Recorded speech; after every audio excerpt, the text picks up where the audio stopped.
Hey guys, welcome to the Liberal Hive Mind, a channel solely focused on exposing the abundant hypocrisy of the left. Well, I guess Donald Trump wasn't so crazy after all, now was he? You know, that typical Trump campaigning style, elect me and I'm gonna make mountains move. It's just gonna happen, you gotta trust me. Before I even arrive at the Oval Office, I will have the disastrous war between Russia and Ukraine settled.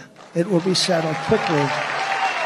Before I even step into office, I'm gonna make this thing happen. It's the type of rhetoric that makes the pseudo-intellectuals in the media lose their mind. They essentially call him a nutcase every time he says something like this. But then, of course, Donald Trump actually gets elected, and we're right back to the first thing that I said in the video. Now it's so crazy after all, huh? It hasn't even been a week since Donald Trump has gained the title President-elect, once again for the second time, and already many of the big ambitious promises that Donald Trump presented in his incredible 2024 campaign seem to be coming to fruition, or at least the puzzle pieces are starting to be put into place. The dominoes have started to fall, and it's now been dubbed the Trump effect. Let me show you guys exactly what's going on. We got some stuff to get into, so let's roll the tape. Alright friends, so I didn't exactly go into detail in that intro, but I'm sure you'll understand it's pretty clear. I present to you the Trump effect. Donald Trump's not even president yet, and have you seen what's happened in the last 48 hours? The misogynist appoints the first ever woman to be chief of staff. The Taliban announced they want peace with America and to be taken off the terrorist list. Putin came out and said that Western civilization is not an enemy. Mexico has started securing the border in, of course, response to tariff threats. Saudi Arabia is kicking out all of their Hamas leaders. New York is cleaning up their illegal migrant crisis. Xi Jinping came out and said he wants to peacefully coexist with China and said that they respect American people. The European Union chief finally came out and said, hey America, can we start buying LNG from you so they stop buying from Russian gas? Putin says he takes Donald Trump's plan to end the war with Ukraine very seriously and Russia supports it. The Houthis are stepping back. The Hamas called for an immediate end to war. He's calling for term limits in from Congress so that way people like Nancy Pelosi stop being forever members. Stock markets and crypto hit all-time highs. What's it been, 4 or 5 days? Donald Trump isn't even president yet, he's president-elect. It's been 4 days as I'm recording this video and 5 days as you're seeing this video, and already it feels like the world is healing already. Frankly, it feels like America standing on the world stage is actually making a difference for the first time in 3 years and 10 months. You know, just like that, all of a sudden, America has an impact on the world. I wonder what that could be. Well, of course, you're probably already thinking it. It's called strong, competent leadership, and most importantly, presence. Donald J. Trump has just been elected as 47th president of the United States, and instantly it's as if the planet hit a reset button. The reports are streaming in from every corner of the globe, and conflicts that have dragged on now for years are suddenly cooling down. Adversaries are talking about peace, and nations are aligning in a way that we haven't seen in a long time. And why is that the case? Because people know that they finally have to get in line. No more blank check for your deepest and wild ambitions. No longer the Cheney warmongering approach of we'll fight this thing no matter how long it takes and no matter how many people die. No, now it's the Trump approach.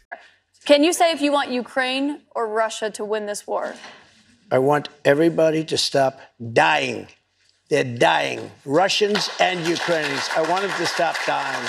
He just wants people to stop dying. And of course, it's beyond the sentiment. It's most importantly that people know he's serious, and he's gonna put his foot down to make sure it happens. Both sides understand this. I mean, let's just talk Ukraine for an instance. The moment Trump gets elected, both sides know they have to play ball. They have to come to the negotiating table because Trump holds leverage on both of them, and they know that he's going to use it. Not blah, blah, blah and pretend, like the previous administration, canceling their own Keystone XL pipeline project while greenlighting the Russians. Oh, we're being real hard on Putin as they allow him to continue selling billions of dollars of energy to Europe, funding the exact war that they're funding on the other side. I mean, it's idiotic. Well, now the adults are back in charge. And Trump's serious when he says he wants the conflict to end so the world can focus on moving forward and prospering. He's focused on the people prospering, not the military-industrial complex prospering. It's a different approach. Previous American administrations have always taken this hardline stance, this hard-ass stance. You're gonna do as we say or else, and it's always escalated issues abroad. This sort of world policing, imposing your own beliefs on foreign nations, and waging war if they don't comply. You know, maybe following the rise of communism, there was a certain value to it, but at this point, I think a lot of people are understanding that it's time to stop meddling in other people's affairs. Trying a different approach of using American might, not to force the world into submission, but to force the world to come to the negotiating table, to slowly and diplomatically get foreign nations to start playing ball. It's that age-old saying, keep your friends close and your enemies closer. Trump understands this, and look, the typical warhawk types seem to despise it. They think it's a bad strategy that's going to backfire, but at this point I think the reaction from a lot of people is, well, you know, what you've been doing for the last however many decades hasn't exactly been working. You know, the risk of World War III and all. And so how long do you keep doing the same thing over and over again expecting different results? I think there's just a general embrace for really any shift in approach. People like the Trump approach. He may not be achieving the quick results that a military conquest would achieve, but who knows, maybe things get better over time. And just think about the last however many decades. It's not like the American war machine is winning any of these wars and bringing peace and stability to any of these regions. They seem involved in what's called forever wars, endless wars. And you know, it feels almost as if this time the world understands Trump's intentions, and people are already getting on board. And if that's the case, I mean, what does it all mean for the American people? Well, it means potentially entering an era of renewed focus on American interests, real peace deals, and of course what follows during times of peace, economic prosperity. I don't know about you guys, but I have a heightened sense of optimism. It feels like this time, Trump's going in this thing with less obstruction and a clear mandate. He has an opportunity to deliver on his promise to truly make America great again in a way that goes beyond rhetoric. Imagine what can be accomplished if Trump is actually able to govern here without the relentless obstruction that plagued his first term. Imagine if we see an end to these wars and a start of America for the first time in a long time looking within. We're talking revitalizing the economy, securing the border, strengthening alliances, and truly putting America first, and hopefully leading the world by example. Not forcing American values on the rest of the world, but rather showing the world exactly what America is all about. I don't know, like I just said, I feel like I have this incredible sense of optimism right now. It feels like there's a psychological realignment. Like Trump derangement syndrome is at an all-time low, and people just know what to expect, and it's almost as if, you know, common sense is prevailing. Actually, as I'm recording this, I'm scrolling Twitter, and look what pops up on my timeline. I do think that Europe needs to take more responsibility,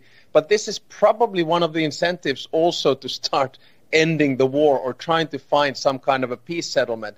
I think the money funnels at the end of the day are going to be a little bit more in a win-win situation because, of course, when the war is over, it's going to be all about reconstruction. And suddenly we're going to start seeing a lot of companies, European, American, and others, who want to come and do the reconstruction of Ukraine. But I do think that Europeans understand that we have to take more responsibility, but we will survive, and we will survive together with the United States. It's been 4 days and the president of Finland is now finally talking about Europe taking responsibility and that it's now time to call an end to the war. 4 days as president-elect and he's already accomplished some of his biggest promises, and it seems almost as if he's accomplished more than Joe Biden and Kamala did in 4 years. It's that Trump magic, baby. They call it crazy, but every single time, fast forward a couple months, a couple years, and we're right back in the same position, saying the same damn thing. We frickin' told you so. Anyways, that's pretty much what I got for you guys. Hopefully you enjoyed the video. If you did, make sure to leave a like and possibly subscribe to the channel. Thanks for watching, and I'll see you on the next one.